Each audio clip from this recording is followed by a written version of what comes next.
that long day behind you. Good times lie ahead. With company worth keeping, that'll bash a smile on your head. Come on in, the door's open, you'll find just the finest folks here. Pull up a chair, grab a drink, and lend our stories your ear. Cause we're the talk the tavern. Here you're always welcome. The talk the tavern. Promising beer and bedlam. The talk the tavern. Music, medicine, then some. The talk the tavern. The song's over. Here we come. And welcome to the Tavern, everyone. I'm Travis, and what kind of crazy shit do I got set up for today? Besides an incredible educational and entertaining show about something that's very relevant to you and you alone. Yeah, I'm not drinking alcohol. I just had heart surgery recently, and I've got myself just some water, and then just a little bit of Coke Zero, just so I can have a little flavor during the show. What about you, Ed? What do you got?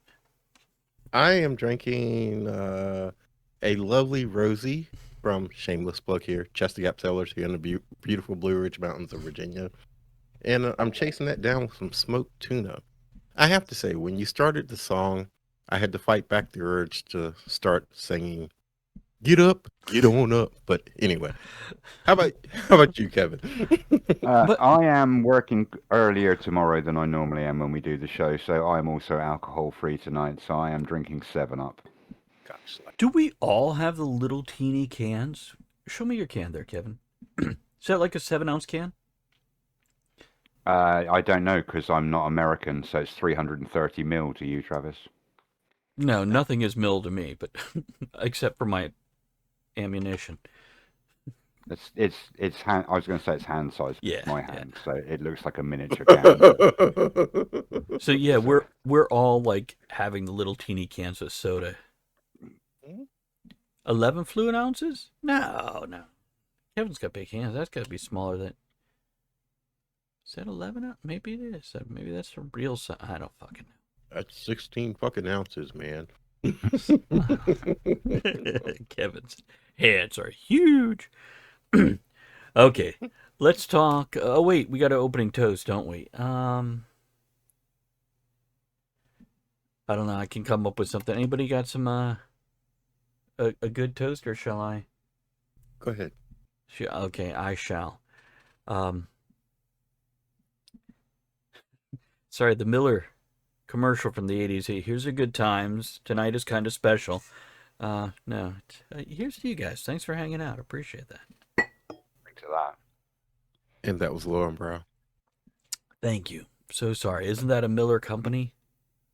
It was back in the I don't think it still exists anymore. I don't think it does either. I haven't seen, we used to have that over here, and I haven't seen it for Yeah, it was a long while. Miller's crappy attempt at a German beer. At a gentleman beer. Please give me highbrow instead of lowenbrow. God damn. Okay. So today's topic is balancing life and work, and how to do that effectively and smartly without ruining one or the other. Yeah. So we could kind of... Kevin, you just said you work earlier in the morning, and for as long as I've known you, well, fuck, both you actually, you guys work a lot. Not on purpose. Like, you go, you get a normal job, and then 3 months later, you fucking showed, like, ingenuity and gumption, and you fucking showed up. That's really all it took. You showed up every day. So you got promoted, dumbasses. Have you ever had any problem balancing life and work? Oh God, yeah.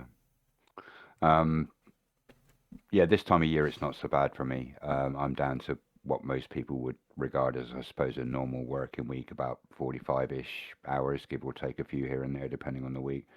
But during the summer, I can be doing as much as 80, 100 hours a week every week for several months on end. What about you there, Ed? I don't put in as many hours. Uh-huh. But my personal life gets disturbed a lot. I'm tied to a telephone, so I have clients and people in the field. Um, I won't say I've had a problem balancing life and work, but there are times that I feel it. It's there are just some days just shit. That's my phone ringing again. Right. Damn it, leave me the fuck alone. Well, I know the way I've seen you balance your life and your work is you will work your 60 or fucking 80 hours a week, depending on what's happening. But then you will disappear for 3 days or more Sure. camping, where even if you can get a cell reception, you're like, no, I can't. And you'll make sure people understand, So much now. The biggest problem now with um, Teresa and I both working for the same company. She's a director. I'm an ops manager. There's nobody to really hand my phone to, which is one of the reasons why we got the what are they called? AI? Starlink Oh, that you can take camping with you and everything. Because I go camping to relax and get away from it all, but yet I can still be, if there's an emergency, I'm still tied to my phone. you know how we have these AI call centers where if you have a technical Yeah. problem, people can call and they think they're talking to a real, or they're mostly scam centers, but whatever. Right. Can we get an AI boss for you so when they call you when you're gone, it's just like, this is Percival, Ed's assistant. What can I help you with? 90% of its responses are just man up, grow a pair. Well, yeah, exactly.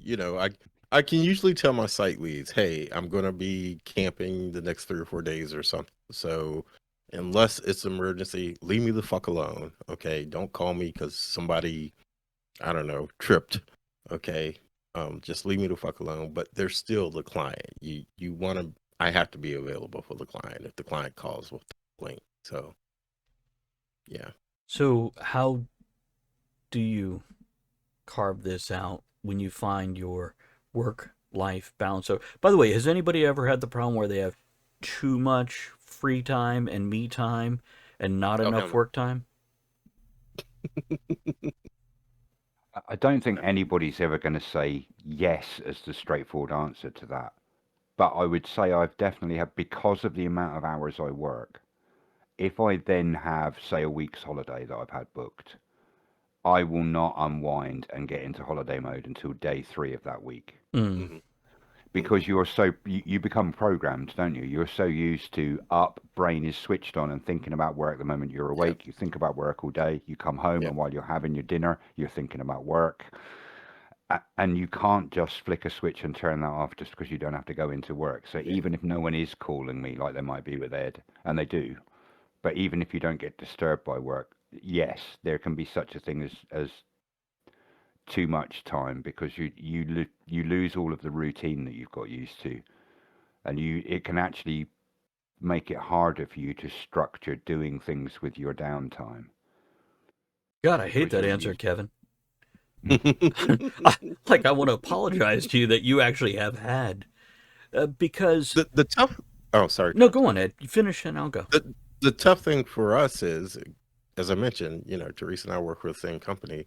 The tough thing for us is cutting that off when we are away from work, Hmm. because there's always that thing about work to bitch about, Right, which I don't mind the spouse, bitching about their job, but in our case, it's the same job. So right, we're talking about work. So right. that's the tough thing for us sometimes, cutting that off.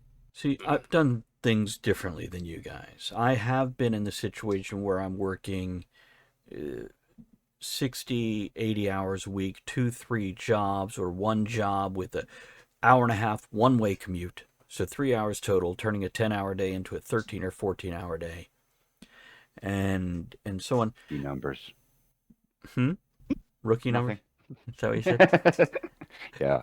It's you know what? Don't make me bring up where you live, Kevin.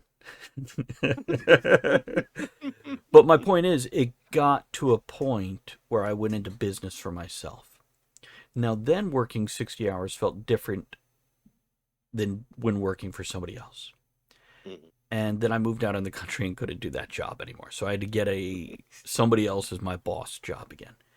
But I decided at that point in time, I'm going to do everything I can to be able to enjoy life. Now, that for me meant not being the boss. I'm capable. People try to put me in the boss role. I don't want it anymore because the pay doesn't balance. Did Kevin doze off or did his screen freeze? Think he froze. I think he froze. I'll keep rambling on. Yeah, I didn't want to be boss anymore. And I was going to work for somebody else. Now, I was lucky enough to have minimum bills. I had my house paid off. And that's very helpful in my situation because I honestly don't see how people pay fucking $1,000 to $3,000 for rent or mortgage, plus a car payment or two, plus. I'm like, wow. Wow.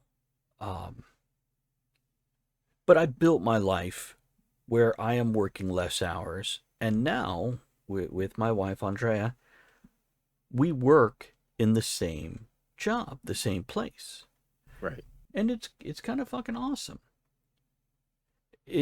We're able to share a commute. And now, like you, Ed, we get home, and if there's a complaint about work, it's now talking about work. But when we worked separate years ago, because we've worked together now for 4 or 5 years at the same place, ride in together, etc. Before we had this, she would come home and she would complain about her job for well over an hour. And more if I let her. And eventually I went, you got 20 minutes after you get home. You get it out, you get it over with, and then we're going to do something that isn't frustrating. So this is what I've done with my life so I can enjoy it more. And I realize I have special circumstances where I'm able to do something like that more than most folks. But let's talk about, how do you balance work and life? Where do you start? How do you go about it? What's the first thing you do? Let's do that. First thing I think is realizing you've got a problem. The balance is off. Yeah, work. Right. And what's the big clues for that? For you guys? Efficiency in the workplace. Yeah. Wait. Efficiency in the workplace makes you realize you have a work-life imbalance? Or did I misunderstand her? Did you misunderstand the question? I would say, since he froze again, Yeah. I would say what he's saying is the more efficient the workplace, the better your life is outside of the Okay. workplace.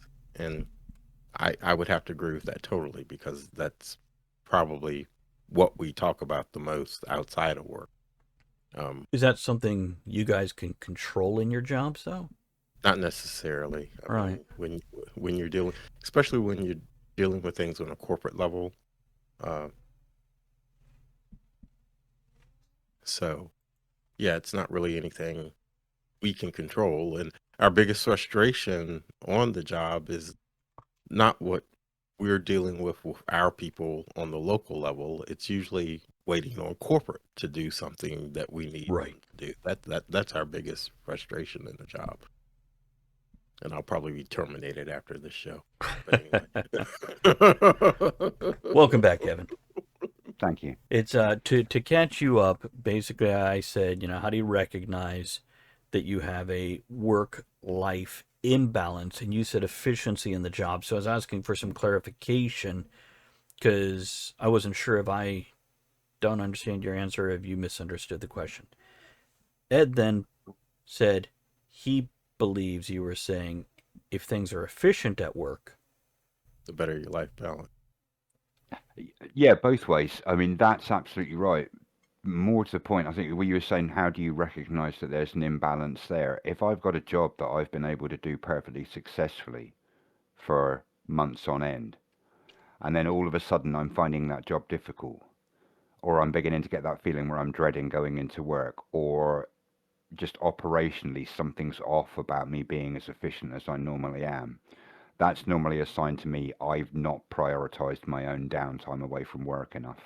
Mm. Interesting. Okay. Burnout, if you like. You hear that phrase used and it means different things to different people, but that's basically what I'm talking about. You're burning yourself out to the point where you're not your usual work self.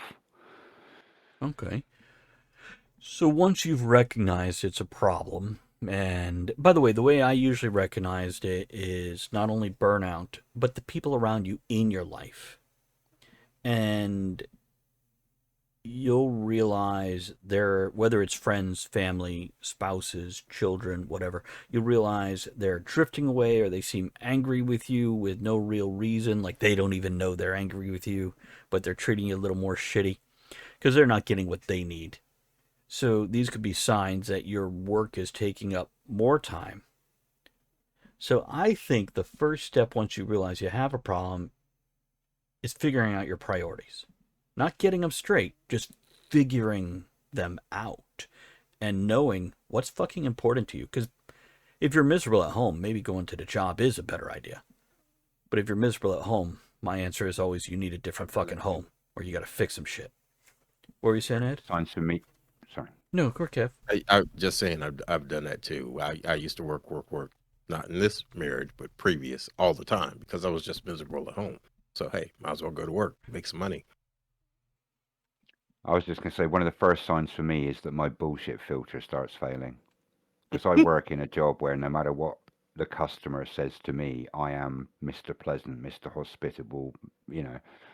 And it's not necessarily customers, but you become so used to being a mediator, if you like, somebody who Yeah. fixes problems and doesn't let other people's bullshit get in the way of being pleasant about things, that when I'm interacting with my staff, of all people, ironically, I find it easier to be calm and chilled with them than I do with some of the irate customers I deal with. So if I reach the point where I'm struggling not to tell my own staff to fuck off, that's a sign for me that, okay, I need to look at this because that's not me, you know.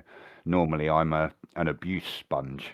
I'm so used to it that it just washes off of me. When it starts to hit home and I start biting back and reacting, that's an early warning sign for me. Mm-hmm. So what do I you get do? that. Or go ahead, Ed. No, go ahead, Kevin. What do you do?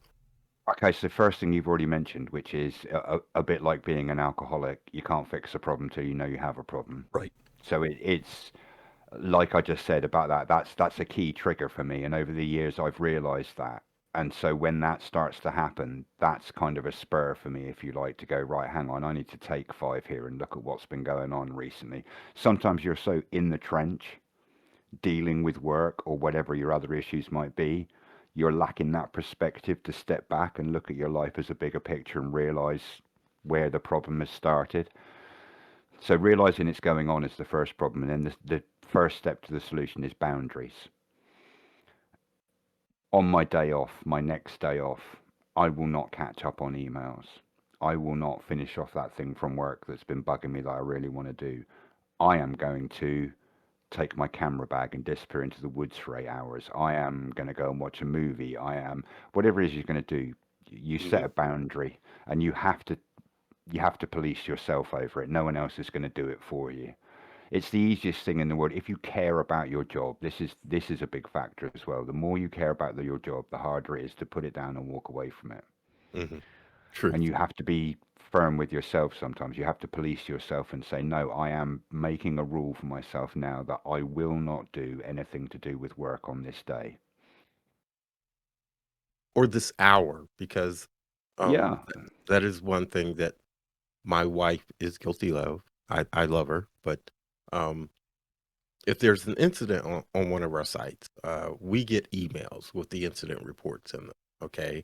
And my rule is if it's fire, water, somebody bleeding or dying, you're supposed to be calling me. Okay. Not just writing the incident report. Now, there's other little piddly things officers sometimes will have to write an incident report over. Since we get the emails, it'll be like 7:30 at night. And she's like, did you see this crappy ass incident report about somebody's cat that got stuck in a tree? And I'll be like, no, it's 7:30 at night. I didn't see it. I'll see it tomorrow morning at 8 o'clock when I turn my computer on. But she has to be on top of it.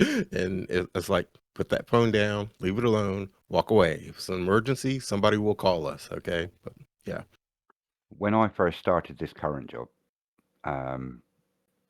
one of the reasons my boss wanted me to come work as his deputy for him was partly because I'd been a manager at the same level as him before, so I can do everything that he can do, which is unusual in our company structure. But also because he didn't have an assistant manager at the time. So any problem that occurred, his staff had got used to going to him over everything. Everything.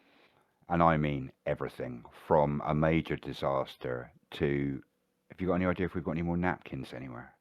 And when I first arrived, in our first team meeting, once everyone had had a few weeks to get to know me, he had 10 days holiday coming up, and it was the first time he'd taken time off work in almost a year, and certainly the first time in a very long time he'd taken that amount of days in a row. And I said to all of the team, while he's away, you have me here now. I live on site. I'm available to you 24/7.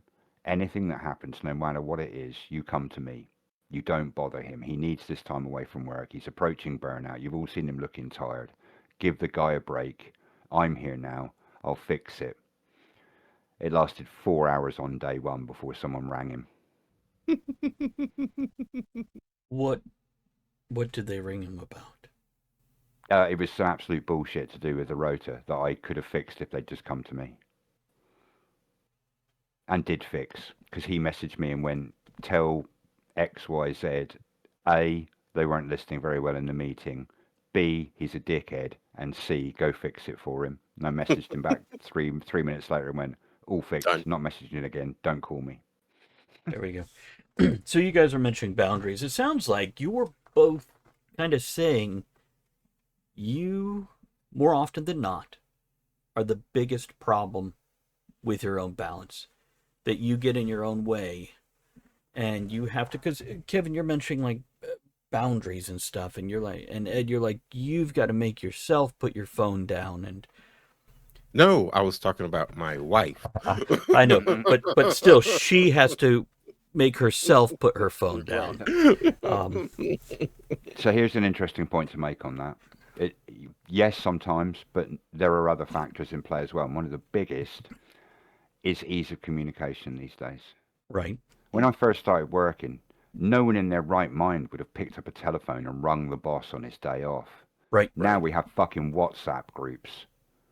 And it's your phone is just, if you don't mute your notifications or do something, or just, put your phone face down and ignore it all day long, bing, bing, bing, and then your brain is there going, is it something unimportant? Maybe I should just check it. Maybe there's something serious going on. People have got too reliant now on the people that they work with being available outside of work hours. I can't think of who it is off the top of my head, but there's at least one European country that's actually passed a law that now makes it illegal for your employer to contact you outside of your contracted working hours, specifically to improve work-life balance. Oh yeah, I'm gonna have to Google it actually and see if I can remember who it was. You know what? That is complete bullshit. That you had to make a law for it. I get why they made the law, but I'm just feeling like it's abusive if your boss is contacting you about your job on your time off. Right. Your boss shouldn't be contacting you about your job on your time off. Now, your employees, depending on your position, or even your boss, depending on your position, Ed, your position, you've got to have availability constantly. Yeah. Kevin, you're there in your current situation for that reason. And that's fair. But that's one reason I didn't want to be boss anymore, because I didn't want to be bothered at home. I don't want to take my job home with me at all. And, I didn't. Here's the things that suffer if you can't learn to separate your job from your time away from your job. Your relationships, your health. And quite often I recommend have something creative to do. Now, I write, I also paint, I also do a few instruments. Ed, you go camping, you can things, which if anybody says that's not creative, they haven't ever done it. You know, it's no different from gardening or cooking is a creative outlet quite often. I realize Kevin does it for a living, but I've also seen him do it creatively. I've been at his table when he does it creatively at 2 in the morning after getting off work. But yeah, having something that feeds your soul outside of work helps so much with having a reason to create those boundaries so you don't get contacted by work or you don't pick it up when they do. You got some thoughts on that, Ed? Well, yeah, I mean, hanging out with you guys on Talking to Tavern on Wednesday night. That's Yeah, which by the way, I have my phone turned off and turned upside down because Kevin, I will totally fucking check it if it buzzes or pings or whatever. yeah, I put mine on silent. I turn it upside down. I don't even have text, even on my work phone. I don't have any alerts on my personal phone. So if you call me or text me on my personal phone, when I see it, I'll get back to you. But on my work phone, I have text alerts turned off. People would text me at 12 o'clock in the morning wanting to know how many vacation hours they have. So I just turned it off. If you need me, my office hours are 8 to 5, Monday through Friday. Call me then. Okay? Unless it's an emergency. Right. But I had to do that for my sanity. I got tired of being woke up at 12 and 1 o'clock at night for stupid shit. And I hope my people are watching and they're listening to what I'm saying. The positions were reversed. I'm sure there'd be a lot stronger opinions on their side about this. If you called your employees at midnight, Kevin, to go, hey, where's that extra silverware that we ordered? Because it needs to be put into the trays and wrapped in napkins, or however you guys do it in your place. Or Ed, if you're like, hey, I just want to make sure that you're good to work the third Tuesday in December, Right. they would be fucking pissed. Right. I mean, there'd be like video rants on TikTok and shit. But they think it's okay to do to you. And by the way, as somebody who runs a business, why would your boss ever think it's okay to bother you when it's not in your job description? And again, you guys, little different than most situations, but yeah, when bosses call people on their day off to figure out where that silverware is or who's going to My boss never remembers when we're off. Never. Never. We were camping once down by the river and he called and there's this long conversation and probably about 30 minutes into it, he's like, what's that noise like water running? It's like, I'm standing by the river. We're camping this weekend. Oh, that's right. Oh, I'm sorry. It's like, yeah. And then he proceeds to talk for another 30 minutes.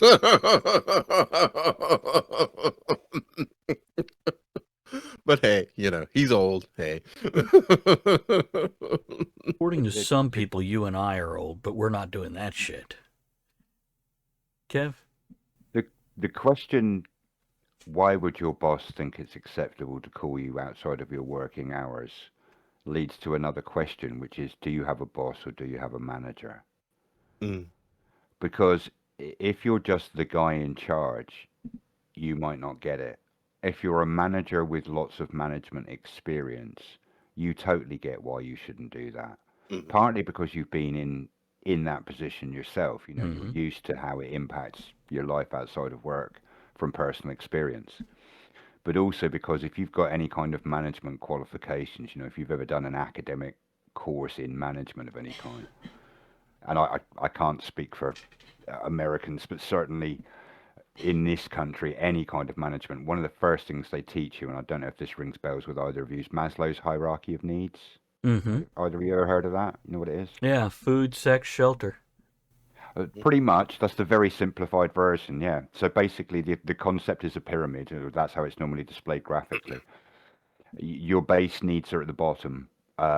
Light, warmth, food, shelter, sleep. Then psychological needs, social needs, and so on and so up. And the final pinnacle of the pyramid is self-actualization, improving yourself, becoming a better version of yourself. And they teach you as a manager that you need to be mindful of that. And the reason is that you can't focus on trying to improve somebody's performance at work, for example, or train them to do new things if they're operating in an unsafe work environment, or they're exhausted because you're overworking them, or you're not paying them on time accurately, or if you're not taking care of the base layer, the foundation of the pyramid, everything you try and build on it will potentially crumble. Hmm. And so if you understand Maslow, or you understand management techniques and principles, no, you don't want to bother your staff when they're not working, because you want them to turn up for work not already resenting you and not wanting to be there. You want them to turn up going, all right, let's do this. Yep. And I do try to be considerate of that myself, because being in an industry that is 24/7, I have everybody's schedule. I have 13 sites. I have the schedule for each site. And if I need to speak to an employee about something, even if it's personal, his vacation or something like that, if I need to speak to an employee, okay, when does he work again? Oh, he works at midnight to 8. At 7 o'clock the next morning, I'm calling him at work. I'm not calling him at home in the middle of the day when he might be sleeping.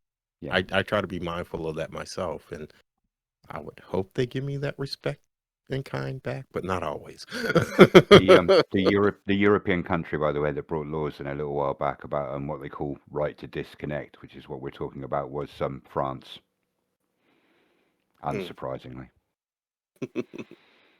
Too busy eating cheese and sleeping off a wine hangover. Replacing their prime minister every 3 months. Spending all their downtime making white flags.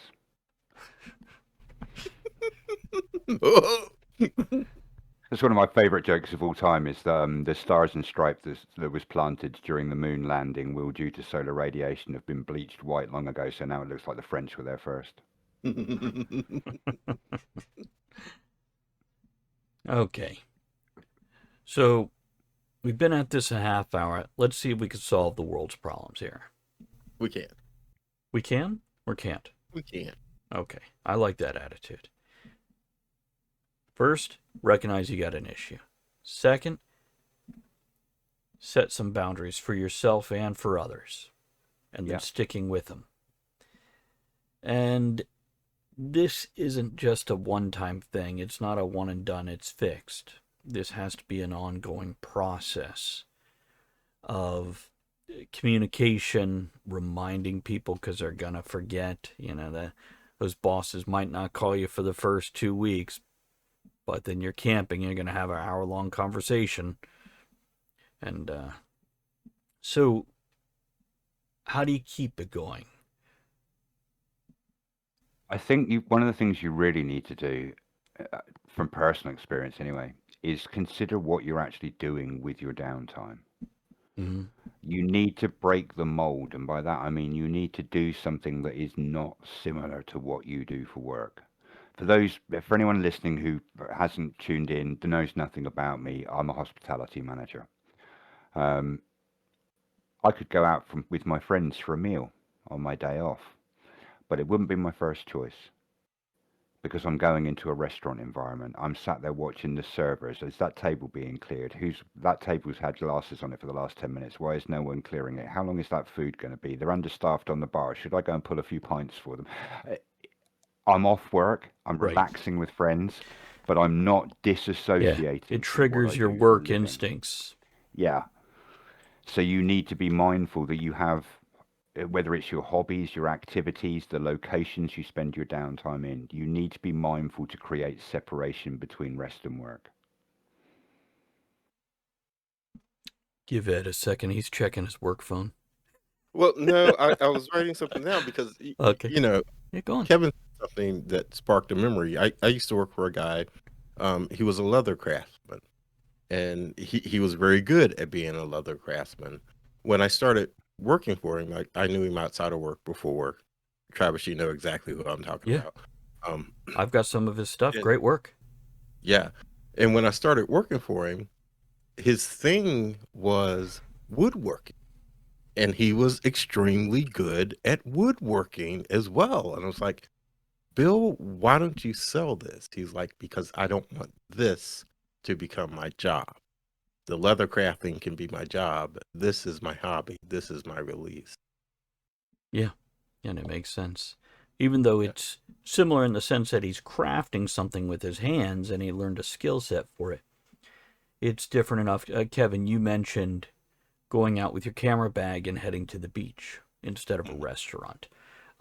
Disconnecting from your work, like if you work retail, to go out and go shopping might not be the best way to disconnect from work and get out of Because it. you'd be standing at the store folding the shirts because they're not folded correctly. I no longer work retail, but I will still do that shit. I get to the point where my girlfriend gets frustrated with me, even if we nip into a pub for a pint somewhere, and she'll see me doing that thing where like the fingers won't sit still, or I'm constantly. And she's like, "You're doing it, aren't you?" And I'm pretending to be innocent, like, "I don't know what you mean." She's like, "3 times you've looked at that table full of glasses. You're thinking about getting up and moving them and putting them on the bar, aren't you?" Like, "Yeah, I totally am." Yeah. See, even with restaurants, I stack my dishes when I'm done in a way that's easy for a server to carry, because I've worked in restaurants for the first 10 years of my working life or whatever. So, And yeah. please, can I just add a caveat to that? If you're watching and you've never worked in the restaurant trade, do not think that you know what he's talking about. There's nothing worse than someone who thinks they're being helpful and just hands you the leaning tower of Pisa that you know is going to be on the floor before you've gone 4 steps. But now they've done it. Now I don't want to seem impolite by rearranging that and undoing it and redoing it my way at the table. So now I've got to try and carry your ham-assed attempt at stacking your plates out of sight of you so I can put them down and actually get them to the kitchen in one piece. So if you've worked in restaurant trade, if you've worked in hospitality, thank you very much for helping out. If you haven't, just fuck off. Right. Yeah, there's no need to leave the spoon in the bowl stacked on top of the plates where the silverware is still between all the plates and the one glass on top with 2 long knives with the heavy handles sticking out the top. And if you are just know that if you are the kind of person who stuffs a paper napkin into a wet glass thinking you're helping tidy up, there is a special place reserved in hell for you and you deserve to burn. It's true. And when that dishwasher takes that trash out where that server had to dump that ice and napkin into a trash bag, and it looks like it's sprouting all these holes because the bottom third of the trash bag is filled with liquid. Anyhow, sorry. Anybody who's worked in restaurants, that just felt good to you, vent. yeah, you're with us right, all the way. Everybody else is like, "Can you just bring me another drink, please?" I think another thing to a good work-life balance is, and I know depending on the job, it's difficult. Make work as fun as you can. Yeah. In my job, we have weekly meetings, sometimes 2 or 3 a week, and I am definitely known as the comic relief in the meeting. I'm gonna crack up. No matter how serious the boss is trying to be, Teresa, and she hates me sometimes for it. I'm gonna crack up. I'm gonna make that meeting fun, and I have to ask sometime, or because we dictate our meetings. I was like, is the dictation on right now? Oh shit, I can't say what I want to say. But once they turn that dictation off, hey, it all comes out. Try to make it as fun as you can, because I do think we take work too fucking serious sometimes. I'll add a little bit to that. I currently work at Amazon, and one of their mottos is work hard, have fun, make history. By the way, by make history, they mean make historic dollar numbers for them. Lots of money, yeah. Work hard is first, have fun, totally an illusion on the corporate level. What makes it fun is being able to interact with somebody. And maybe that's just like, hey, how you doing? Maybe it's making a dumbass joke at the wrong time, because that's a fucking delight every single time. Yeah, absolutely. But it's also the boss is treating you like a human being.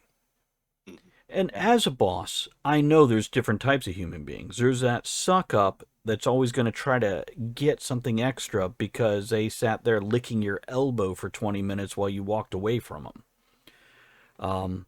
And then there's other people who are actually there to do a job and make the money but they're going to stop for a minute, and probably not much more than a minute, and have a conversation with you. Then they're going to start working while talking to you because they got a job. And it makes a big difference, that human interaction on whatever level it is without feeling like you're being used by somebody. That's so important in enjoying a job.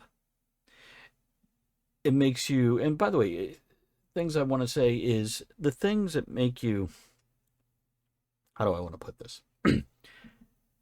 That makes it feel like it's balanced. It's when you're, Kevin, I think you mentioned this, you're not resentful of your boss or your job. When you walk in, you're not already feeling everything tighten and whatnot. Yeah.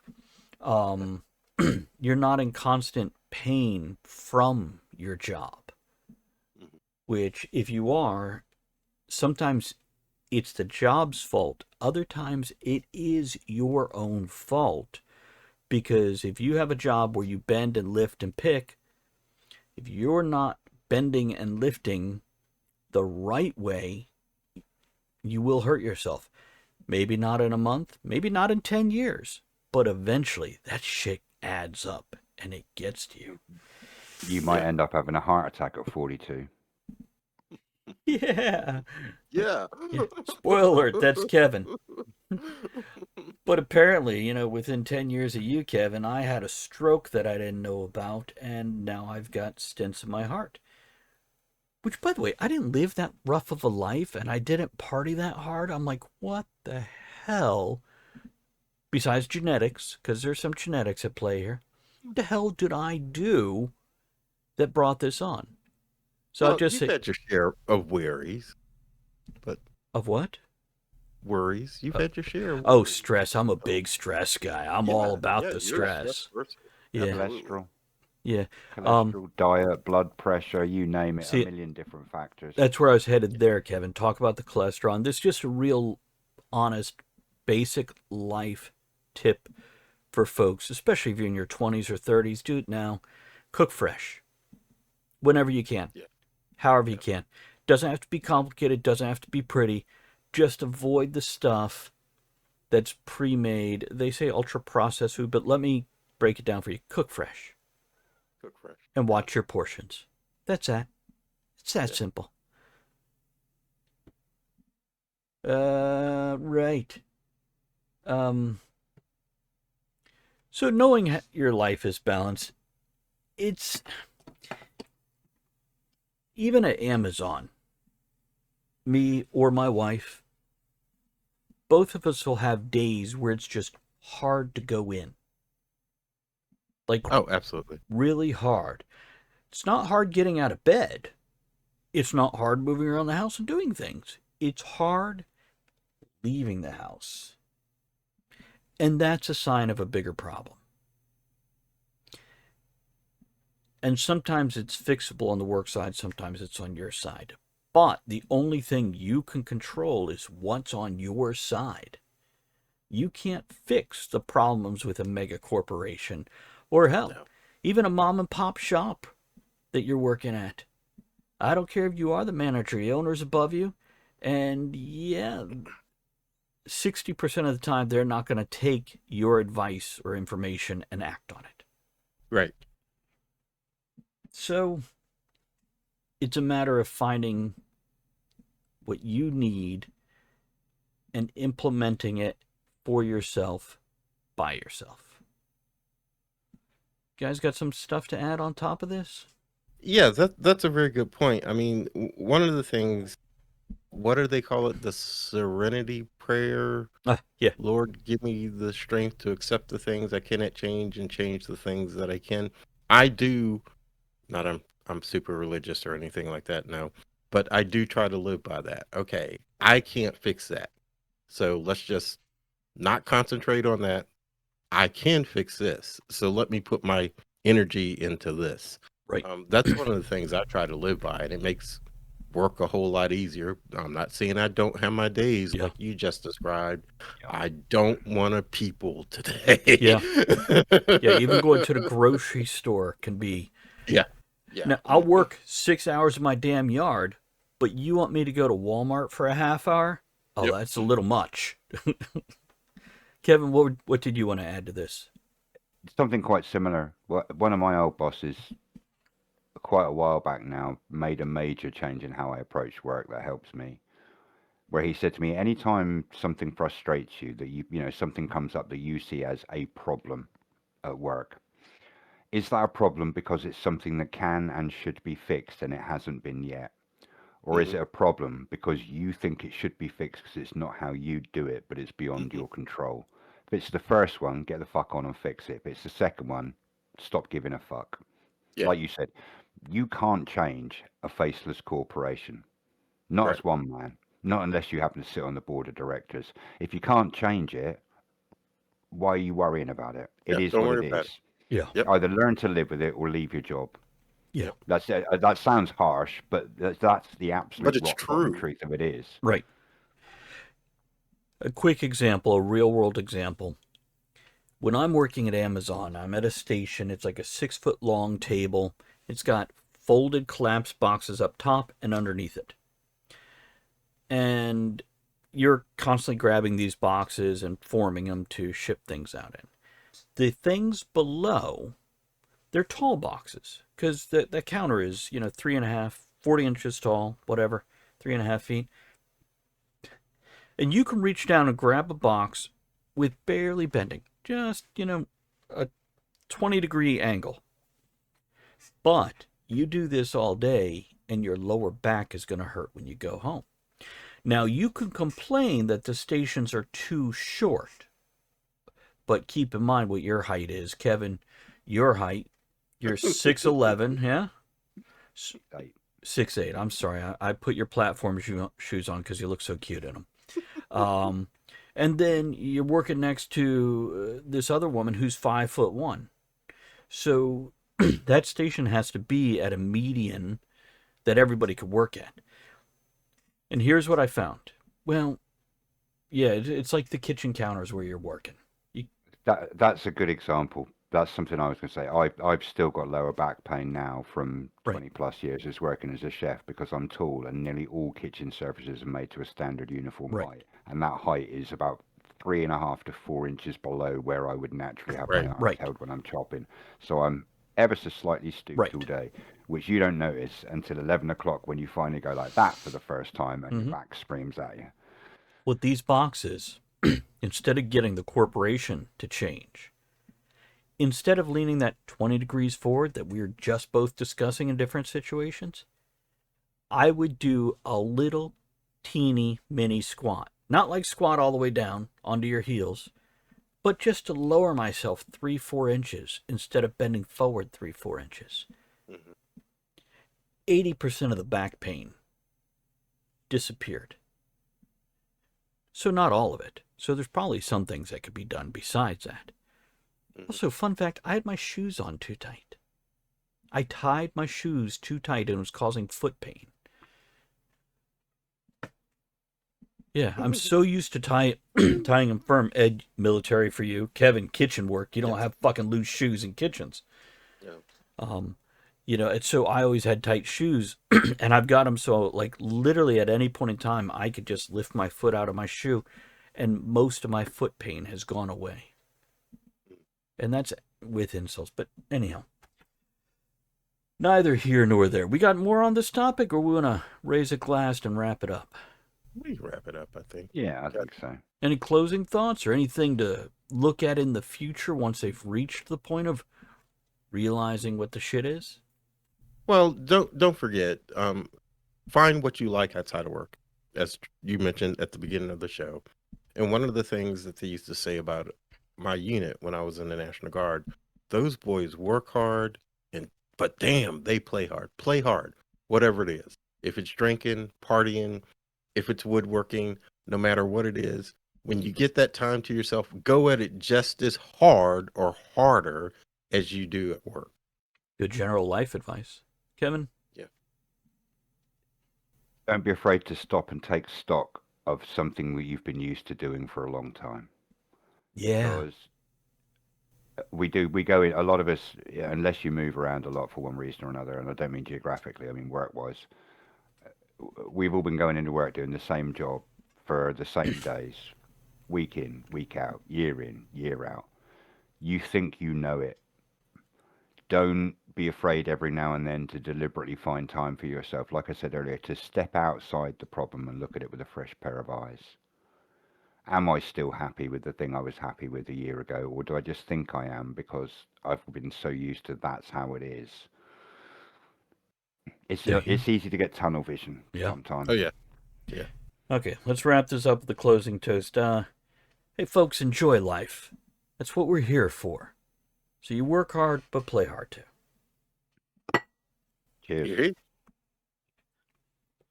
Now let's wrap this up, and we'll do the closing music. Guys, if you have an opinion on this, feel free to throw your comment wherever you listen to the podcast at. Share it with your friends, grab a clip, whatever. You can always email us with your thoughts at talkofthetavernshow@gmail.com, or you could pop in on the live show on Twitch and find us there. All that information can be found at TravisSivart.com. Last name same as the first, but in reverse. Other than that, you guys have a good week, and make sure you come around to the tavern next week to raise a glass with us one more time.